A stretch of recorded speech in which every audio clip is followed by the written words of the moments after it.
കൊല്ലം അഞ്ചലിൽ ബാഹുബലി കണ്ട് ഹരം കയറിയ യുവാവ് താൻ ബാഹുബലിയാണെന്ന് പറഞ്ഞ് തിയേറ്ററിന് മുന്നിൽ പാർക്ക് ചെയ്തിരുന്ന 9 കാറുകൾ അടിച്ചു തകർത്തു. ഇയാളെ പോലീസ് കസ്റ്റഡിയിലെടുത്തെങ്കിലും സ്റ്റേഷനിലെ സാധന സാമഗ്രികളും യുവാവ് തകർത്തു.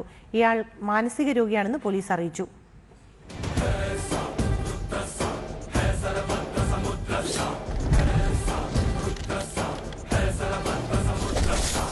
അഞ്ചൽ അർച്ചന തിയേറ്ററിൽ ഇന്നലെ രാത്രിയാണ് സംഭവം ഉണ്ടായത്. ബാഹുബലി ചിത്രം കണ്ട് പുറത്തിറങ്ങിയ യുവാവ് താൻ ബാഹുബലിയാണെന്ന് മറ്റുള്ളവരോട് വിളിച്ചു കൂവി.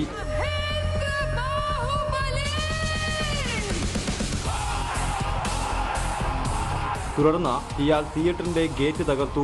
തിയേറ്ററിന് മുന്നിൽ പാർക്ക് ചെയ്തിരുന്ന 9 കാറുകളും യുവാവ് അടിച്ചു തകർത്തു. ഇതിലും അരിശം തീരാതായതോടെ തിയേറ്റർ ഉടമയുടെ ഉടമസ്ഥതയിലുള്ള ബിയർ വൈൻ പാർലറിന് നേരെയും യുവാവ് കല്ലെറിഞ്ഞു.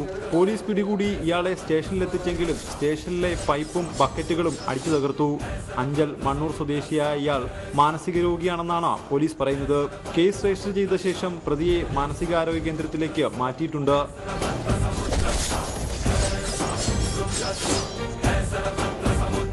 റിപ്പോർട്ടർ കൊല്ലം.